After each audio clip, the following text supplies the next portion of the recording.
Big boss season 13 में मनमानी, biased होना और बहुत तरीके की लड़ाइयाँ देखना लोगों के लिए अनटॉलरेबल सा हो गया था, क्योंकि स्क्रीन पर लगातार 1 घंटे तक किसी का चिल्लाते रहना किसी के लिए भी टॉलरेट करना आखिरकार मुश्किल ही है।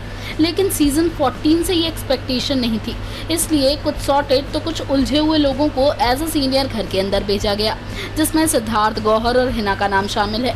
गौहर अपनी एक अलग आइडेंटिटी रखती हैं, क्योंकि गौहर नियमों का काफ़ी पालन करती हैं। हिना अपनी एक आइडेंटिटी रखती हैं, क्योंकि वो सही पॉइंट को सामने रखने के लिए किसी से भी डरती नहीं है। सिद्धार्थ न जाने किन पॉइंट्स पर और किस तरीके से अपनी दोस्ती की खातिर या फिर उस इंसान की खातिर जिसे वो सपोर्ट कर रहे हैं, किसी भी हद को पार कर जाते हैं।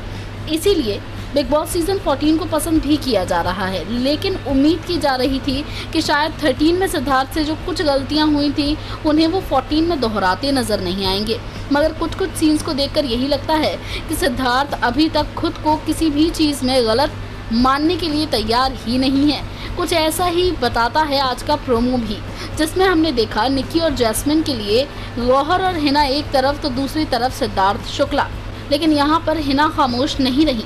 हिना ने ना तो सिद्धार्थ की बात मानी है और ना ही सिद्धार्थ की मनमर्जी चलने दी है। हिना अच्छी तरह से जानती हैं कि निक्की को सिद्धार्थ के एक्स्ट्रा सपोर्ट की वजह से घर में बहुत ज़्यादा मनमर्जी चलाने का मौका मिल रहा है, जिसका निक्की साफ साफ गलत फ़ायदा उठाती दिख रही है। अब जब इस टास्क में जैस्मिन जीत रही हैं ऐसा हिना को लगा, तो सिद्धार्थ को ऐसा नहीं लगा और सिद्धार्थ ये दुहाई देते नजर आए कि जैस्मिन उनकी दोस्त हैं, लेकिन फिर भी वो उनकी साइड नहीं लेना चाहते, क्योंकि ये सही नहीं है, जिस पर हिना बुरी तरह से भड़क गई हैं।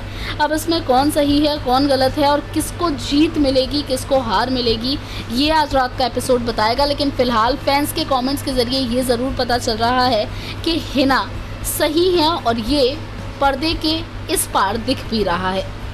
बाकी अपडेट्स के लिए do subscribe and do comment on our stories too. Top news की रिपोर्ट।